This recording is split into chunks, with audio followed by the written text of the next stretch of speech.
Investors have had the benefit of higher interest rates for some time, but it seems that things are changing. So the long anticipated rate cutting cycle is finally arriving. And today, joining me to discuss what this means for investors is fund manager Duayne Le Roux. So Duayne, this has been a long anticipated change in the rate cutting cycle coming up. And as we all know, markets are forward looking.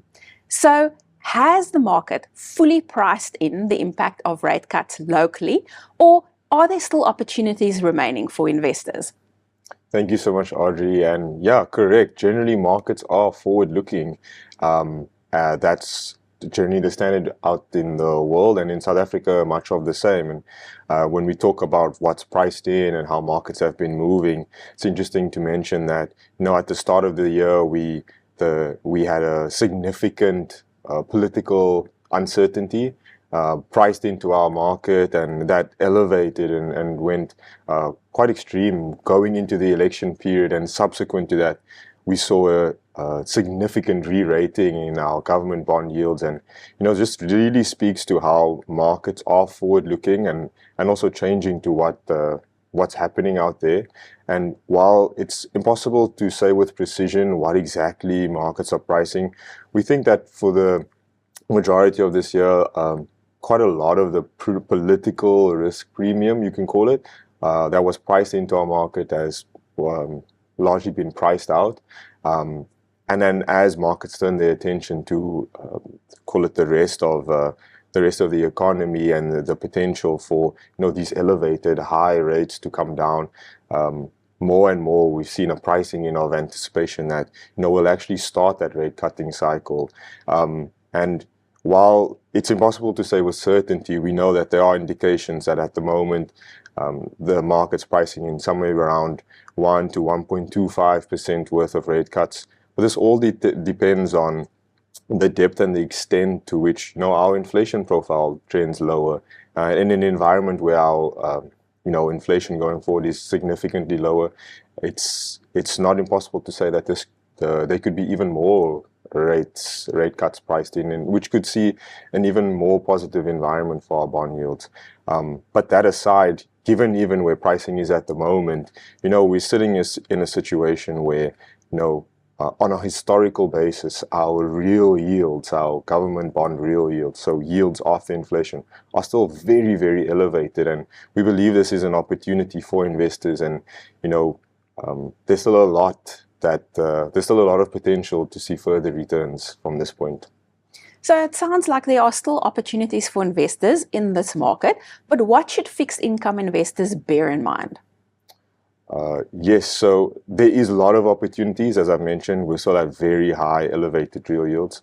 For fixed income investors, it's important to think about the toolkit that you've got access to in terms of where you're invested. So not all fixed income funds are the same, and in an environment where the rates are being cut and the cycle is turning, generally front end of the market where our money market funds are invested are going to see their returns kind of naturally trend down as you see that front end of the curve and rates come down, while funds that have a bit more capacity and a bit more tools in the toolbox to be able to use to generate returns are generally going to be able to deliver a bit more, call it a wider range of returns and a higher range of returns for investors going forward.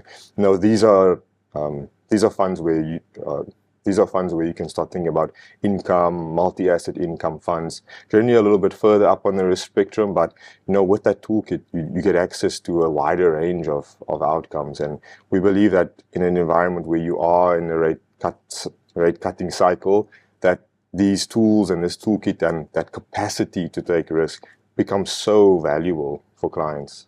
So Duayne, can you remind us of the difference between money market funds on the one hand and then income and multi-asset income funds in terms of what they can invest in? Yes, definitely I can. So it comes down in large part to toolkit.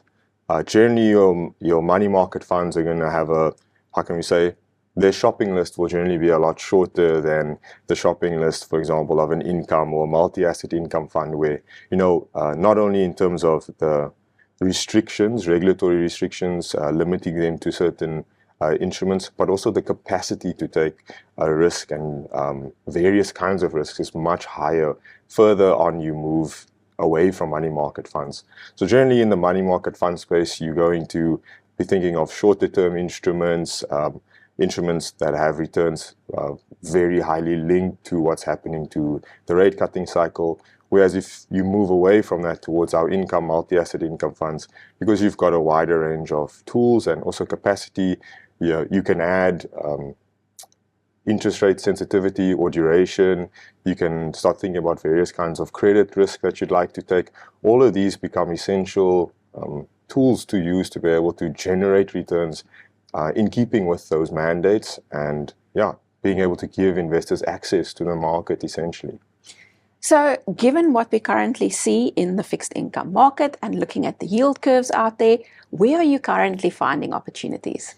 Yes. So I think it's just worth mentioning that, at the start of this year, the horizon looked very cloudy when we think about what was coming up.